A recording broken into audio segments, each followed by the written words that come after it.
Hello दोस्तों, आप सभी को अजय का नमस्कार। आप सभी को एमटीसी क्लासेस में स्वागत है। और यह सेशन जो है यह एसएससी जीडी प्रीवियस ईयर का सेशन है, जो लेने का सोर्स है रुक्मिणी का जो प्लेटफॉर्म का बुक है, उसी से मैंने ये सभी सवाल को लिया हुआ है। और इस सेशन में केवल मैथ का डिस्कशन किया जाएगा जो प्रीवियस ईयर में पूछा हुआ है। चलिए, मेरा पहला सवाल है कि एक थैले में 1 रुपये, 2 रुपये, 5 रुपये का मूल्य को वर्ग में 420 रुपये है। 1 रुपये, 2 रुपये, 5 रुपये के सिक्कों की संख्या 8:1:5 के रूप में है। तो थैले में 5 रुपये के सिक्के की संख्या बताना है। तो दिया हुआ है 1 रुपये, 1 रुपये, 2 रुपये और 5 रुपये दिया हुआ है। इनका संख्या का जो रेशियो दिया हुआ है वह दिया है 8:1:5 के रूप में। तो हमें मूल्य निकालना है। तो मूल्य निकालने के लिए क्या किया जाता है कि जो दिया हुआ रहता है पैसा, उसमें संख्या से क्या किया जाता है, गुना किया जाता है।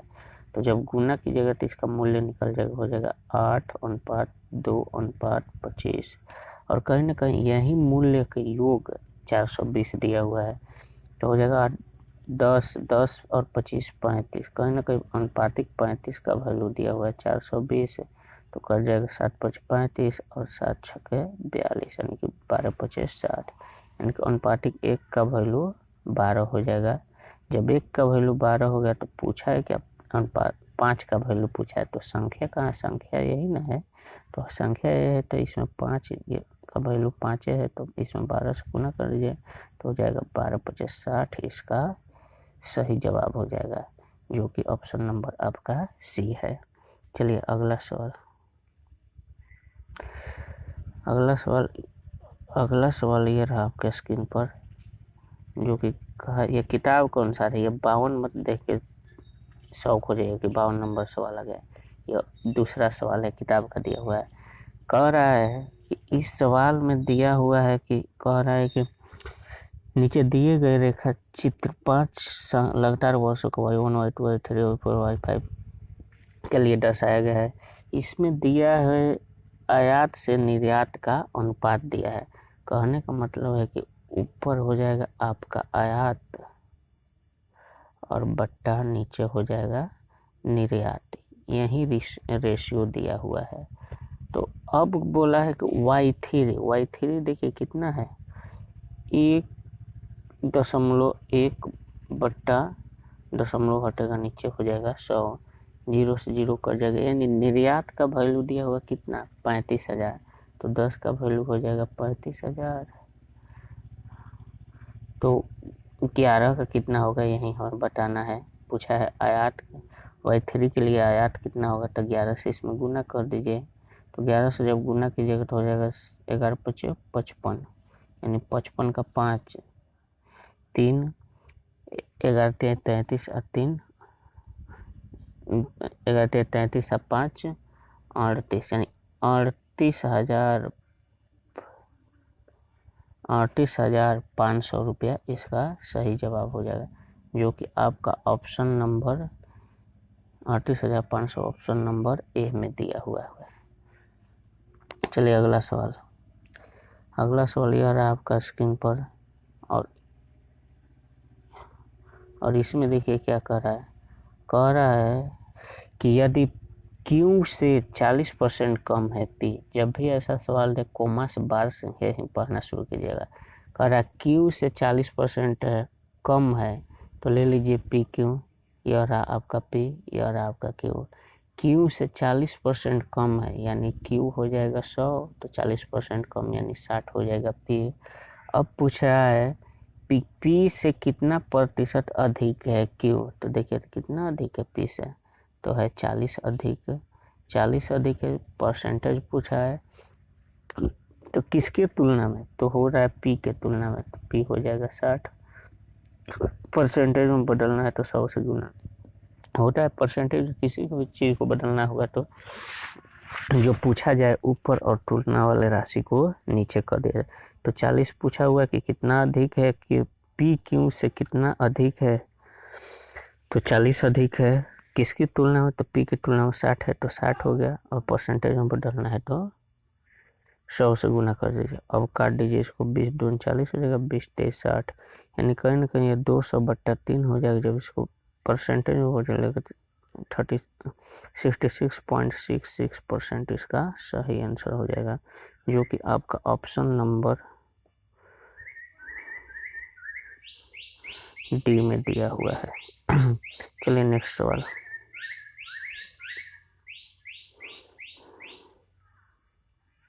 नेक्स्ट सवाल ये रहा आपका स्क्रीन पर।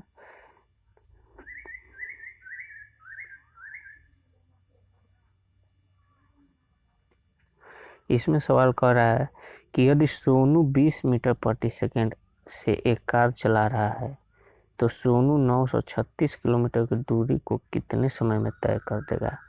तो देखिए इसमें दिया है मीटर पर सेकंड में, यहाँ पर दिया हुआ है, यहाँ पर दिया है मीटर पर सेकंड में और यहाँ पर दिया है किलोमीटर में।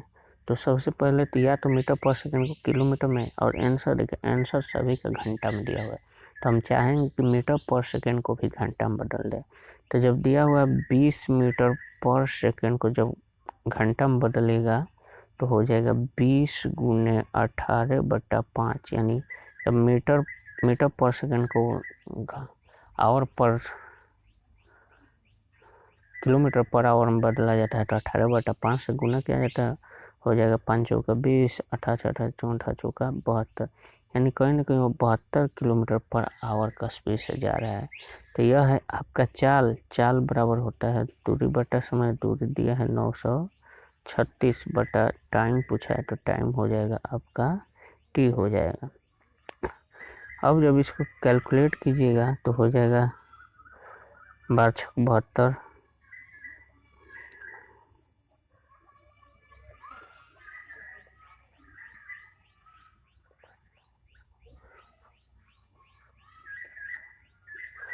= 72, 12×7 = 84 हो जाएगा, 84 और 6 90, 90 बरठ है 96 हो जाएगा, 8 हो जाएगा, यानी कि 6 कम 6 6 टी कटा 13, यानी कि टी बराबर हो जाएगा 13 आवर आपका आंसर हो जाएगा, जो कि देखिए ऑप्शन नंबर कितना दिया हुआ है 13 आवर, आपका ऑप्शन नंबर ए में दिया हुआ है 13 आवर। चलिए नेक्स्ट सवाल।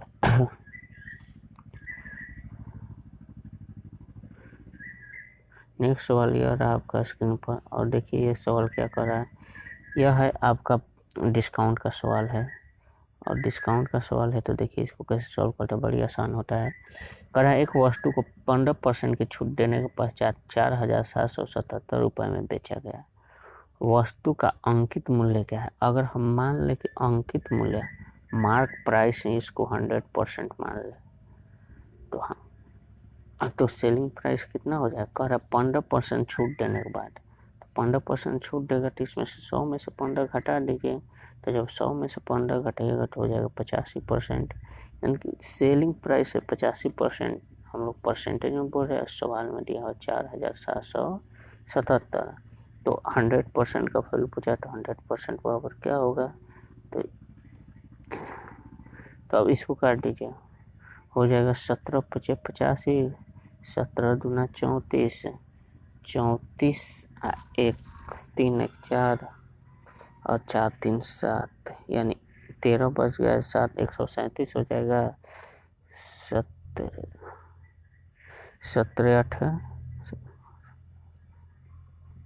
8 36 136 होता है, फिर एक हो जाएगा 17 कम 17 हो जाएगा, यानी अब जब कीजिएगा तो एक का वैल्यू हो जाएगा 281/5 गुने 100, तो हो जाएगा 20 × 100, तो जब 20 × 100 हो जाएगा तो गुना कर दीजिए, 2 8 2 16 6 8 2 4 5 5620 रुपये कहीं ना कहीं इसका आंसर हो जाएगा, जो कि आपका ऑप्शन नंबर सी में दिया हुआ है।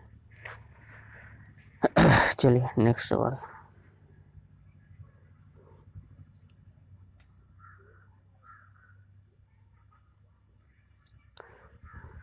नेक्स्ट सवाल ये रहा आपका स्क्रीन पर, कह रहा है कि दो संख्याओं का रेशियो दिया हुआ है जिसका अनुपात है 3:2 के रूप में है, पहली वस्तु का मूल्य पड़ रहा है, दो संख्या का रेशियो दिया है 3:2 में, तो 3/2 हो गया, यह 140/100 हो गया, और फिर से नीचे हो जाएगा 100 - x/100, और इधर हो जाएगा 60/100, 3 के रूप में हो जाएगा। तो जब इसको कैलकुलेट कीजिएगा 100 से 100 कैंसिल आउट हो जाएगा। और जब 100 से 100 कैंसिल आउट होगा तो इधर देखिएगा तो हो जाएगा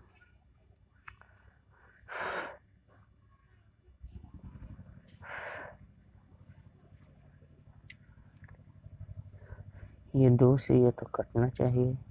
7 दूनी 14, 70 मिनट में। फिर ये 7 से 60 कट जाएगा 10 मिनट में और 10 मिनट में। अब जो हुआ यह हो गया 3 10 33 30 23 90 90 बराबर एक कैंची गुना कर रहा है 90 बराबर हो जाएगा 100 माइनस x। तो आपका x का वैल्यू अगर निकालना है तो हो जाएगा x बराबर हो जाएगा 100 माइनस 90 यानी 10% हो जाएगा इसका सही जवाब। देखिए 10% किस में दिया हुआ है, 10% आपका ऑप्शन नंबर डी में दिया हुआ है। तो आपका सही जवाब हो जाएगा इसका डी। चलिए मेरा अगला सवाल यही है। तो इसको बनाने के लिए देखिए इसमें दिया हुआ 2 का रेशियो दिया है। कहने का मतलब है कि u अनुपात v का रेशियो दिया है 4:7 के रूप में और v अनुपात w का रेशियो दिया हुआ है 9:7। देखिए इसको बनाने के लिए सबसे पहले कॉमन चीज़ ढूंढिए। कॉमन नाम में क्या है, v यहाँ पर भी v यहाँ पर अगर गौर से देखिएगा तो v का वैल्यू है 7, यहाँ पर गौर से देखिएगा v का वैल्यू है 9। तो कहीं ना कहीं ये गलत चीज़ दिया हुआ है और इसको बराबर किया जाता है। तो इक्विवेलेंट करने के लिए, बराबर करने के लिए क्या कीजिएगा, ऊपर 9 से गुना नीचे 7 से गुना। तो जब 9 से गुना कीजिएगा तो ये कट के अपने आप को रेशियो को बदल देगा और ये नीचे वाला कट के अपने आप को रेशियो को बदल देगा। यानी कहने का मतलब ऊपर हो जाएगा 9 चौका 36, 9 गुना 4 और 7 9 63 हो जाएगा। यहाँ पर हो जाएगा 9 7 63 और 7 7 49। अब जो हुआ u v w इन तीनों का नया रेशियो बन के आ गया। u अनुपात v अनुपात w का जो रेशियो हुआ 36:63:49 के रूप में बन गया। अब देखिए सवाल में दिया हुआ है कि u का मान 72 दिया हुआ है, यानी u यही है, इसका मान कितना दिया हुआ है 72, यानी 36 का वैल्यू हो गया 72। तो देखिए कितना गुना है, 2 गुना है। तो पूछा हुआ है w का मान कितना है, तो इसका भी 2 गुना कर दीजिए तो हो जाएगा 8 और 4 दूना 8 1 9 98 हो जाएगा। कहीं ना कहीं इसका सही जवाब हो जाएगा आपका 98, जो कि आपका ऑप्शन नंबर बी में दिया हुआ है। चलिए अगला सवाल। चलिए दोस्तों हमारा अगला सवाल ये रहा आपका स्क्रीन पर।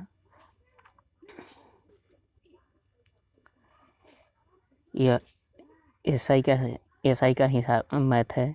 इसमें कह रहा है कि एक राशि साधारण ब्याज पर 5 वर्षों में हो रहा है 10,650 रुपये, 650 रुपये और 6 वर्षों में हो रहा है 11,076 रुपये।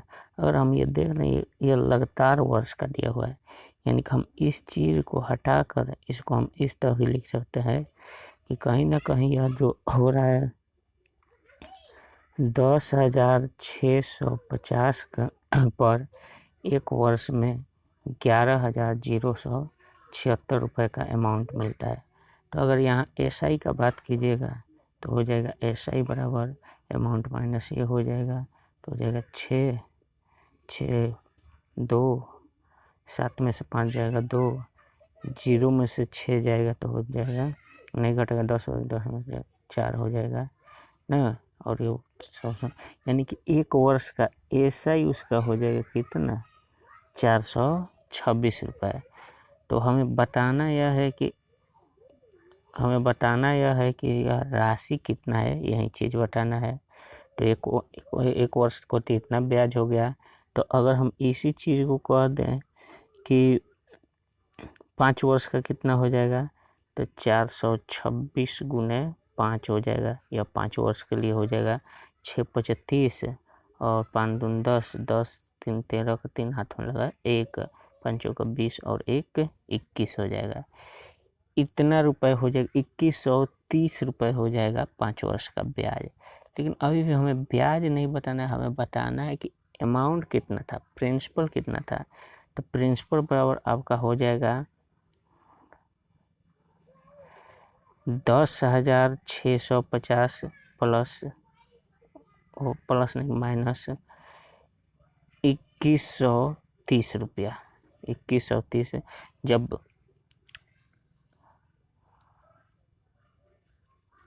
2130 तो आपका यह यहाँ पर इतना हो जाएगा कि 0,325 5 और 8 8520 रुपया उसका प्रिंसिपल हो जाएगा। देखिए कितना नंबर ऑप्शन में दिया हुआ है।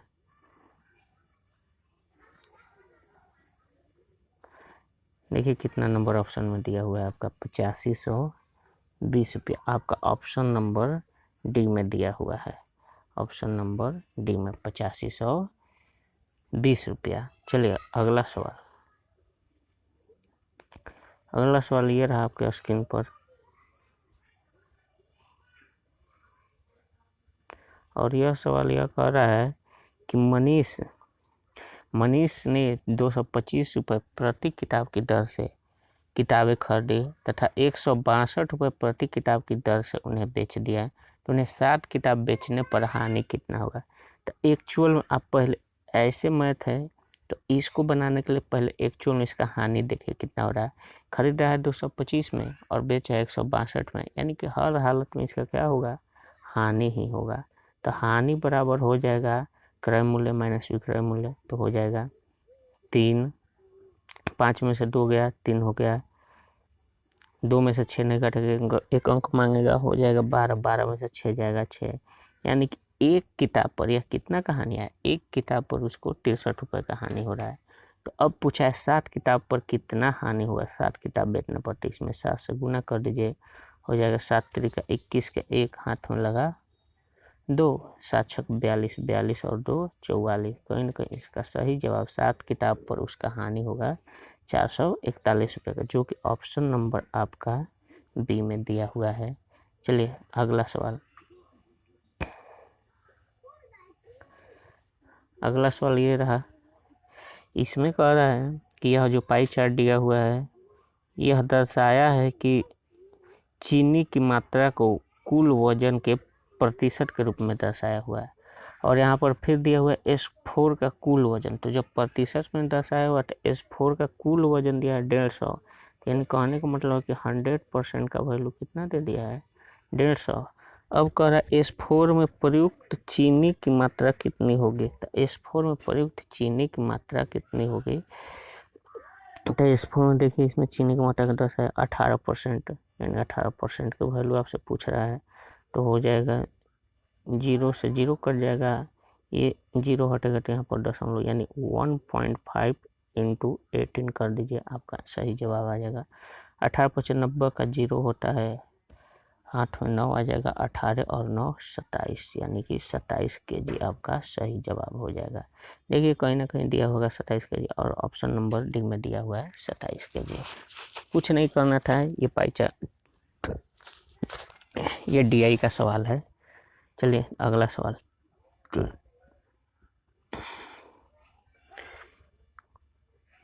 अगला सवाल ये रहा आपके स्क्रीन पर। और देखिए इसमें क्या कर रहा है।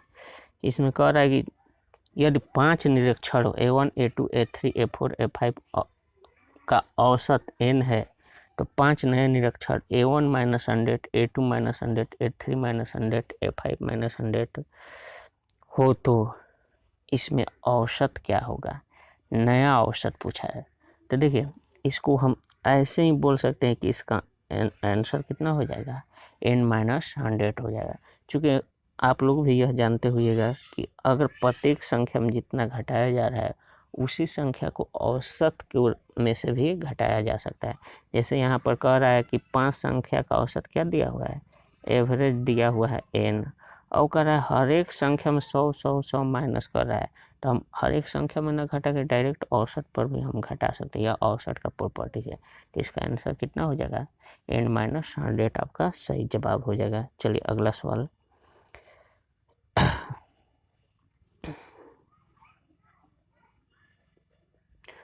अगला सवाल ये रहा आपका स्क्रीन पर, और इसमें यह टाइम एंड वर्क का सवाल है। कह रहा ए अकेला 6 दिनों में पूरा कार्य कर सकता है, जबकि बी अकेला समान कार्य को 8 दिनों में पूरा कर सकता है। ए तथा दो दोनों मिलकर इस कार्य को कितना दिनों में कर। तो सबसे पहले इसका टोटल निकाल लीजिए, टोटल कार्य कितना है वहाँ पर। टोटल कार्य निकालने के लिए जो दिन दिया हुआ रहता है उसको एलसीएम लिया जाता है। तो जब इसका एलसीएम कीजिएगा तो हो जाएगा 24 हो जाएगा, 24 हो जाएगा। तो 6 चौका 24 हो जाएगा। एफिशिएंसी की जब बात कीजिएगा तो इस डे से इस टोटल कार्य में भाग कीजिए, उसका एफिशिएंसी निकल जाएगा। अब ये एफिशिएंसी क्या है, तो यह एफिशिएंसी यह बताता है कि ए अकेला कितने कार्य को कर सकता है एक दिन में, उसकी क्षमता को दर्शाता हुआ है। अब ए 4 कार्य कर सकता है, 8 से भाग दीजिएगा, 8 का 24, यानी बी एक दिन में 3 कार्य कर सकता है। अब बोला है दोनों मिलकर कितने दिनों में कार्य करेंगे। तो जब एफिशिएंसी निकल गया तो हम देख रहे हैं ए एक दिन में 4 कार्य कर रहा है, बी एक दिन में 3 कार्य कर रहा है, दोनों मिलकर तो हो जाएगा 4 3 7 7, एक दिन में अब 7 कार्य करेगा तो 24 कार्य टोटल कार्य भागा दे दीजिए 7 से, यही आपका आंसर हो जाएगा 24/7, जो कि आपका ऑप्शन नंबर ए में दिया हुआ है। चलिए अगला सवाल ये रहा आपके स्क्रीन पर, और यह कहीं ना कहीं सिंप्लीफिकेशन का सवाल है, इसे आप भी आसानी से कर सकते हैं। तो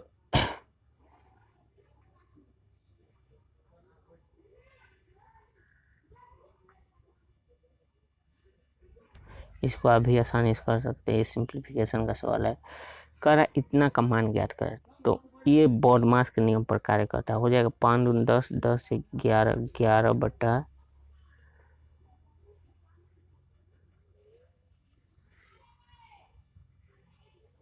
11/2 हो जाएगा, माइनस 4 3 12, 4 3 12, 12 1 13, 13/4 हो जाएगा, प्लस 6 2, अगर 2 से इसमें कीजिएगा तो 2 दूना 4 हो जाएगा, यानी 2 हो जाएगा। अब 6 में से 2 जाएगा तो बच जाएगा 4, यानी प्लस के 4 हो जाएगा यहाँ पर। अब जब इसको कैलकुलेट कीजिए तो हो जाएगा 11/2 माइनस 11/2 माइनस, ये हो जाएगा 4 चौका 16, 16 और 13 हो जाएगा 6 3 9 और 2 29/4 हो जाएगा। और जब इसको कैलकुलेट कीजिएगा भिन्न का जोड़ कर क्रिया कीजिएगा तो हो जाएगा 4 लसा हो जाएगा, 11 दूना 22 माइनस 29 हो जाएगा। जब इसको आगे कैलकुलेट कीजिएगा तो हो जाएगा -7/4। ये आपका सही जवाब है, जो कि आपका ऑप्शन नंबर ए में दिया हुआ है। चलिए अगला सवाल,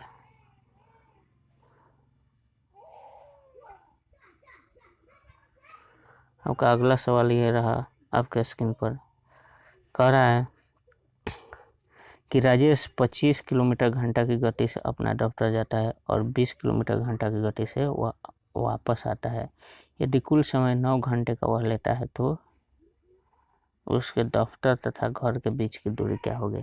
तो यह एवरेज स्पीड का है। तो एवरेज स्पीड बराबर की फार्मूला होता है 2xy/x + y होता है। यह पहला फार्मूला बराबर कर रहा है कुल दूरी बटा कुल समय होता है। तो ये दोनों एवरेज स्पीड का फॉर्मूला, और यही दोनों का इक्विवेलेंट कर दीजिए, आपका जवाब आ जाएगा सही। तो कह रहा है एक 25 है एक 20 है, तो मान लीजिए कि x 2 × 25 × 20 बटा 45, 25 और 20 कितना हो जाएगा 45 हो जाएगा x + y का। और कुल दूरी दिया है तो इसको d मान लीजिए, और कुल समय 9 घंटा का 9 मान लीजिए, हो जाएगा 9 × 5 = 45, 50 25, यानी कि 20 25 100, यानी कि d का मान कितना आ गया, d का मान आपका आ गया 200, d बराबर 200। तो यह 200 कितना दूरी है, यह ऑफिस से घर से ऑफिस जा रहा है, ऑफिस से घर आ रहा है, यानी कि ये दोनों दूरी दिया हुआ है। मान लीजिए यहाँ घर है, यहाँ पर ऑफिस है, यहाँ से यहाँ गया, फिर यहाँ से यहाँ आया, दोनों का दूरी दिया हुआ कितना टोटल दूरी है 200। तो पूछा है घर और ऑफिस के बीच की दूरी कितना होगा, तो इसमें 2 से भागा कर दीजिए, हो जाएगा 100 मीटर आपका आंसर हो जाएगा। क्योंकि देखिए कहीं ना कहीं दिया होगा 100 मीटर आपका आंसर। देखिए ए ऑप्शन नंबर ए। चलिए अगला सवाल ये रहा। इसमें दिया हुआ है कि नीचे एक पाई चार्ट दिया हुआ है, पाई चार्ट का यह एक आलेख दिया हुआ है, यह डीआई का सवाल है। तो इसमें दिया हुआ है कि राजस्व दिया है और लाभ प्रतिशत को दर्शाया हुआ है। तो राजस्व का मतलब पहले क्या होता है यह चीज़ जानना बहुत जरूरी है, नहीं तो राजस्व के बिना हम लोग ये चीज़ को नहीं बना सकते। तो राजस्व वही होता है जो इसमें कोई वस्तु को हम प्रोडक्ट करते हैं तो उसमें कितना रुपए का खर्च करते हैं और उसमें कितना रुपए का लाभ आ रहा है, दोनों को जब ऐड किया जाता है तो वही होता है, क्या कहलाता है, राजस्व कहलाता है। तो परसेंटेज में दिया हुआ है लाभ प्रतिशत, कह रहा है लाभ प्रतिशत दर्शाया गया है। यह इस डेटा में क्या दर्शाया है, लाभ प्रतिशत को दर्शाया हुआ है। और इसी में कह रहा है P3 का लाभ कितना हो रहा है 27%।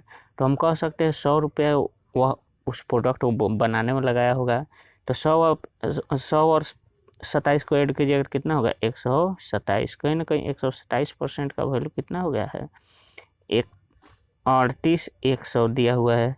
अब पूछा है उत्पाद का व्यय, P3 का व्यय कितना होगा, तो 100% का वैल्यू हम बताना है। तो जब कीजिएगा तो ये 3 में कट जाएगा, 300 हो जाएगा, तो 100% का हो जाएगा 1 2 और 2 को ये 0 हो जाएगा, 30,000 रुपया हो जाएगा, जो कि ऑप्शन नंबर आपका बी में दिया हुआ है। चलिए अगला सवाल। अगला सवाल ये रहा आपके स्क्रीन में। देखिए ये क्या कह रहा है, ये पूरा प्रीवियस ईयर का सवाल है दोस्तों, मैं अपनी तरफ से कोई क्वेश्चन नहीं इसमें डाला हूँ, ये सभी प्रीवियस ईयर का सवाल है। कह रहा है अनिल, दीपक तथा दिनेश मिलकर एक कार्य को 35 दिनों में पूरा करते हैं। देखिए 3 नाम दिया हुआ, अनिल प्लस दीपक प्लस दिनेश, तीनों मिलकर एक कार्य को कितने दिन में पूरा कर रहे हैं, 35 दिन में पूरा कर रहे हैं। अनिल तथा दिनेश मिलकर समान कार्य को 7 दिनों में पूरा करते हैं। अनिल प्लस दिनेश मिलकर समान कार्य को कितना दिन में पूरा कर रहे हैं, 60 दिन में पूरा कर रहे हैं। दीपक अकेला इस कार्य को कितना दिनों में पूरा करेगा, तो देखिए दीपक के बारे में पूछा है कि दीपक अकेला इस कार्य को कितने दिनों में पूरा करेगा। तो दीपक यहाँ पर हो जाएगा, पहले तो टोटल कार्य निकाल लीजिए, टोटल। जब टोटल कार्य की बात कीजिएगा तो इन दोनों का लॉसा हो जाएगा, तो लॉसा कीजिएगा कितना हो जाएगा,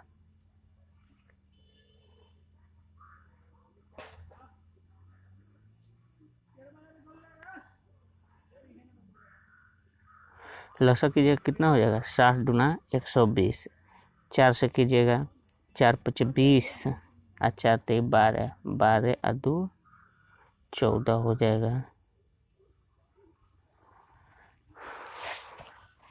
इन दोनों का अगर लॉसा नहीं आता है तो लॉसा कर दीजिए, हो जाएगा 35 और 60 हो जाएगा। तो इसका जब लॉसा कीजिएगा 5 से 500 तो 35, अब 12 5 60 होता है।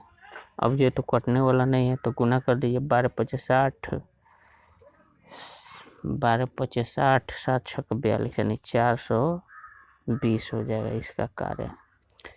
420 जब इसका कार्य हो जाएगा तो एफिशिएंसी, टाइम एंड वर्क का सवाल है, इसका एफिशिएंसी कितना हो जाएगा,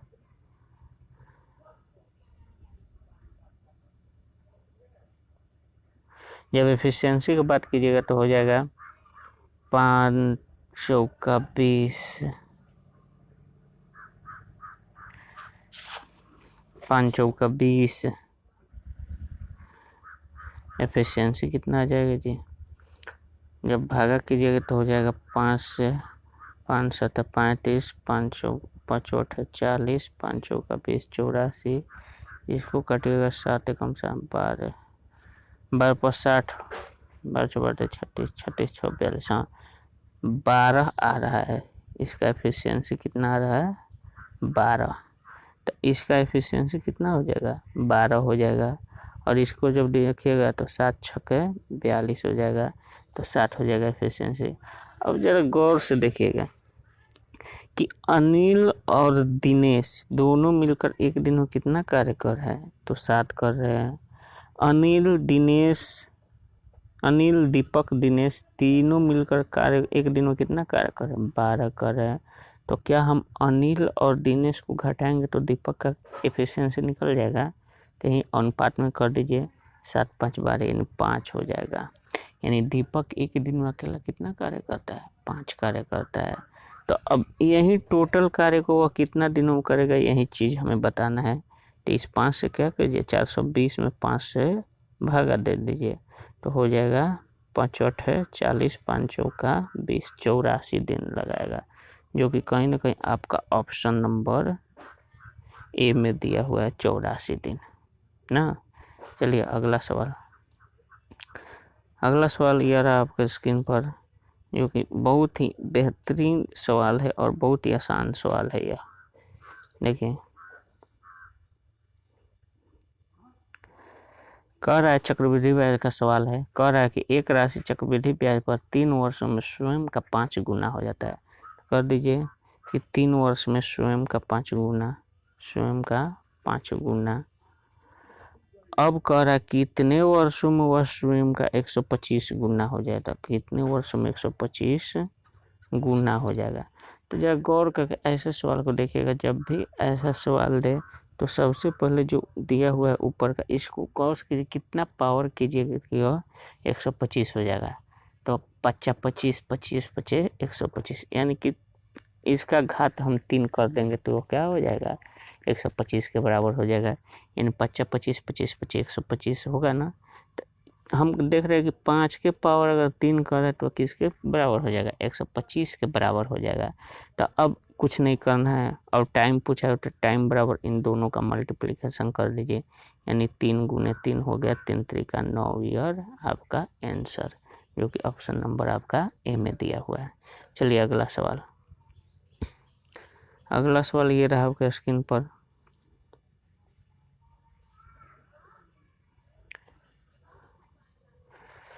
और इस सवाल में पूछा है कि आंकड़ों में बहुलक क्या है। तो बहुलक जो अपने आप को बार बार दोहराए वही क्या कहलाए, बहुलक कहलाए। तो देख लीजिए, इसको देख लीजिए, कौन जो सबसे अधिक बार दोहराया होगा वही बहुलक कहलाता है। 0 कई बार है, 1 2 3 बार 0 है। 3 कई बार है, तो 1 2 2 बार है। 2 कई बार होता है, 1 2 3 4 बार 2 है। और 1 कई बार है, तो ये 2 बार है।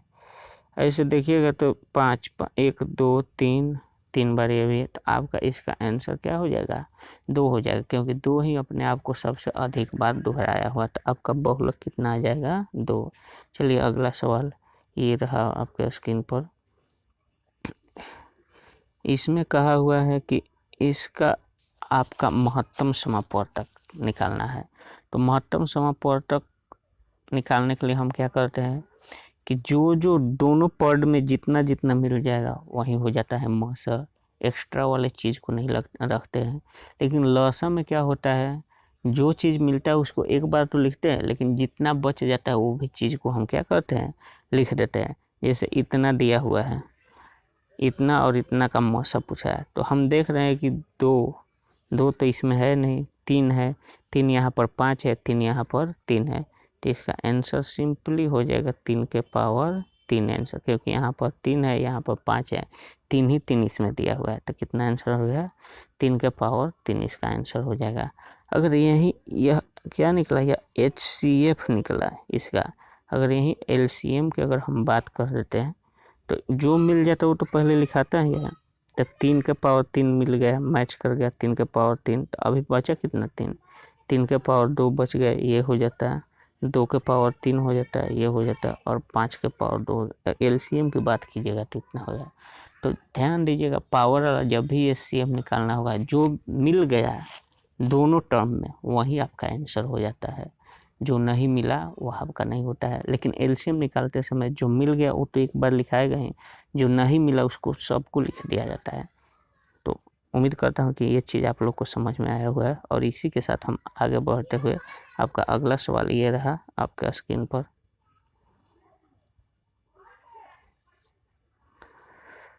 और अगला सवाल में कह रहा है कि एक वस्तु का क्रय मूल्य 220 है तथा लाभ 20% है तो वस्तु का विक्रय मूल्य कितना हुआ। तो देखिए ये सवाल काफ़ी आसान होता है। दिया हुआ है कि क्रय मूल्य दिया हुआ है, यानी कि सीपी दिया हुआ है और एसपी पूछ रहा है। सीपी कितना दिया हुआ है, तो सीपी 220 रुपये दिया हुआ है। एसपी बराबर पूछा है कि कितना हुआ और कह रहा है इसको कितना लाभ पर बेचा गया, 20% लाभ पर बेचा गया, 20%। तो अगर 20% का होल वैल्यू कीजिएगा तो हो जाएगा 1/5, 5 1 6, यानी कि 6/5 हो जाएगा। यानी कहीं ना कहीं हम इस चीज़ को निकालने के लिए क्या करना पड़ेगा, 220 गुने 6/5 करना पड़ेगा। यानी कि इसमें 6/5 से गुना कीजिएगा तो आगे का चीज़ निकल जाएगा। हो जाएगा कितना हो जाएगा, 5 चौका 20, 5 चौका 20, यानी कि 44 हो जाएगा, 44। अब अगर कहीं ना कहीं 44 में अगर 6 से गुना करते तो आपका सही जवाब आ जाएगा। 6 चौका 24, 4 हाथ में लगा 2, 6 चौका 24, 24 25, 264 रुपया इसका सही जवाब है, जो कि ऑप्शन नंबर आपका सी में दिया हुआ है।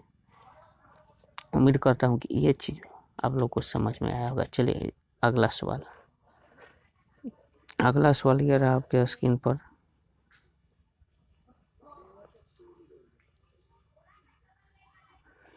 यह सिंप्लीफिकेशन का सवाल है। यह सवाल मैं आप लोग के लिए छोड़ रहा हूँ और इस सवाल का जवाब देकर आप लोग कमेंट कीजिएगा कि कितना इसका आंसर होगा। चलिए नेक्स्ट सवाल को देखते हैं। चलिए अगला सवाल यह है कि एक कमरे की लंबाई, चौड़ाई तथा ऊंचाई 21 मीटर, 12 मीटर, 16 मीटर है तो उस कमरे की में रखी जाने वाली सबसे बड़ी छड़ की लंबाई क्या हो गई। तो एक कमरे की लंबाई, चौड़ाई, ऊंचाई का मतलब क्या हो गया दोस्तों, तो यह हो गया कहीं ना कहीं यह एक घनाभ बन जाता है, यह घनाभ हो जाता है। तो मान लीजिए कि यह हमारा घनाभ है और इसी में हमें क्या करना है कि यह लंबाई 21 सेंटीमीटर, चौड़ाई 12 सेंटीमीटर और ऊंचाई 16 सेंटीमीटर वाला कोई वस्तु हमें रखना है। तो बड़ा से बड़ा कौन सी छड़ हमें रखाएगी, तो देखिए रखने के लिए हम क्या करेंगे, ये कॉर्नर से ये कॉर्नर तक कोई वस्तु को रखेंगे तभी ना रखाएगा, या ये कॉर्नर से ये कॉर्नर तक हम रखेंगे तभी हमसे वस्तु रखाएगा बड़ा से बड़ा। तो क्या कहते हैं, घनाभ का विकर्ण बराबर क्या होता है, घनाभ का विकर्ण बराबर हो जाता है LBH हो जाता है, root under L square plus B square plus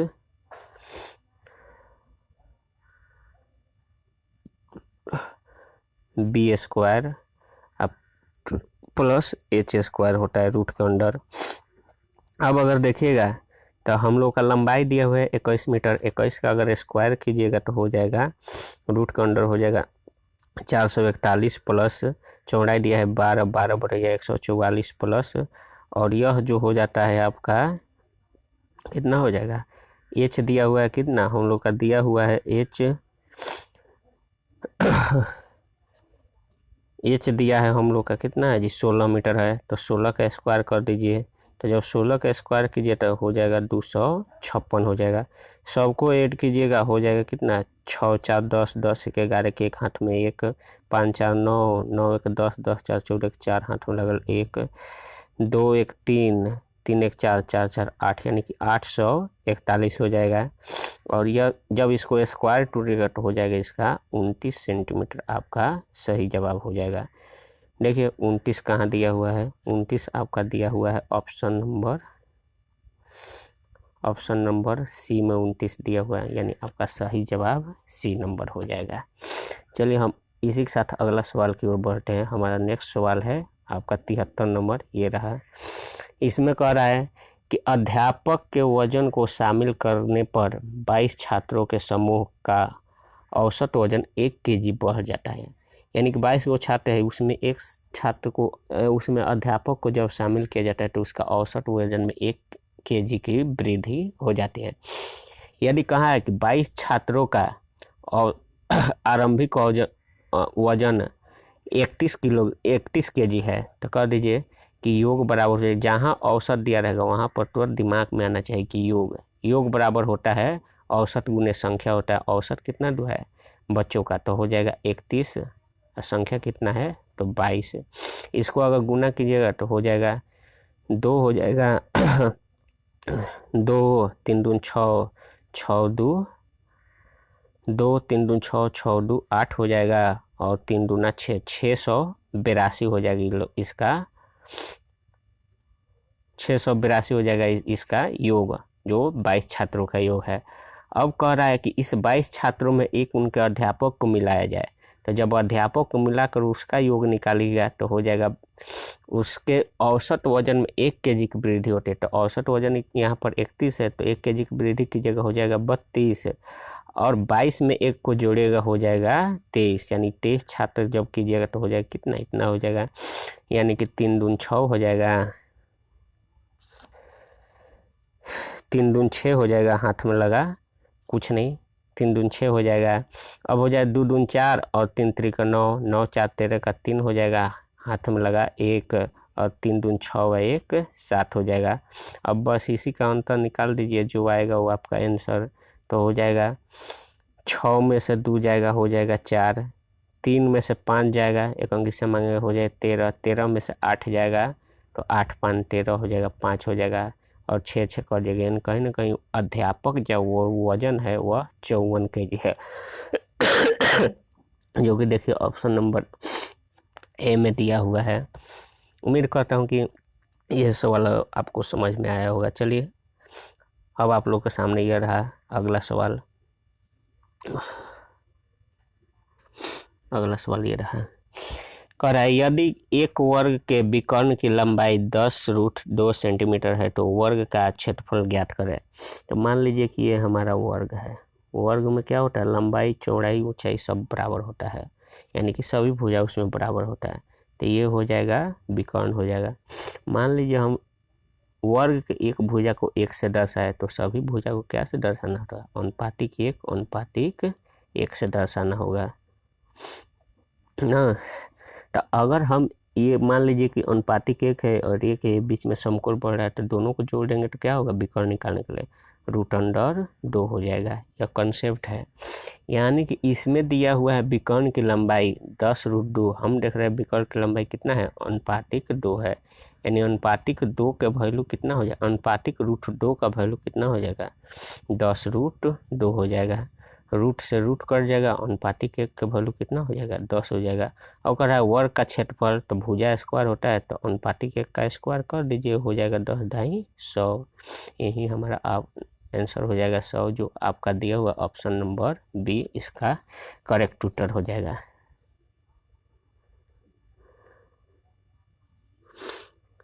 चलिए 74 नंबर यह सवाल है, और यह दिया हुआ है कि एक शंकु की ऊंचाई 16 सेंटीमीटर है तथा इसके आधार की त्रिज्या 30 सेंटीमीटर है। यदि इसे रंगने की दर 14 मीटर पर सेंटीमीटर स्क्वायर है तो शंकु के बाहर से रंगने का कुल खर्च कितना होगा। देखिए शंकु से बाहर का रंगने का खर्च पूछा है, तो मान लीजिए कि हम यहाँ पर बना रहे हैं कि ये हमारा शंकु हो गया, ठीक, इसमें ये ऊंचाई हो जाएगा। तो वही दिया है शंकु का ऊंचाई आपका दिया हुआ है, कितना दिया हुआ है, 16 दिया हुआ है, और फिर दिया है शंकु की त्रिज्या भी दिया हुआ है, 30 दिया हुआ है। तो जब इसका एल निकालिएगा तो एल कितना हो जाएगा, तिर्यक ऊंचाई, तो इन दोनों का स्क्वायर का योग हो जाएगा। तो 16 का स्क्वायर कीजिएगा तो 30 का स्क्वायर कीजिएगा तो हो जाएगा 900,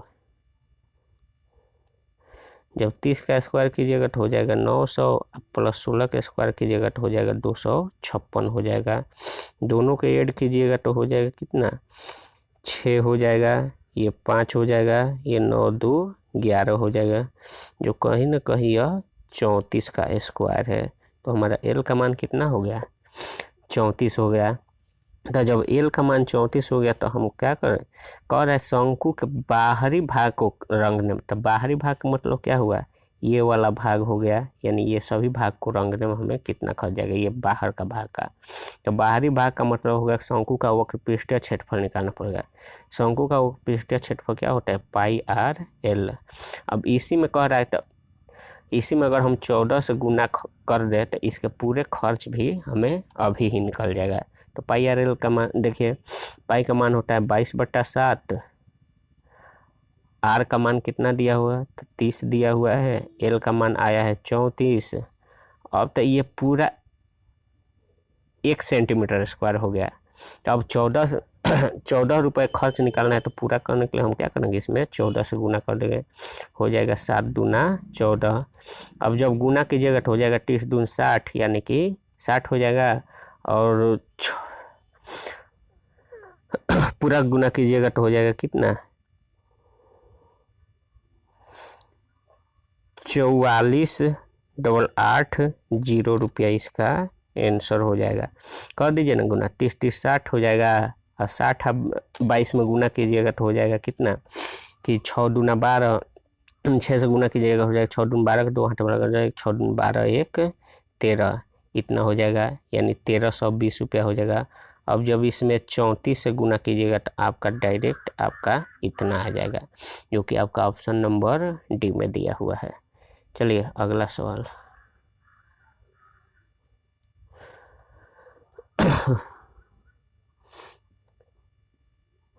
चलिए अगला सवाल देखते हैं। अगला सवाल सेट नहीं है जी।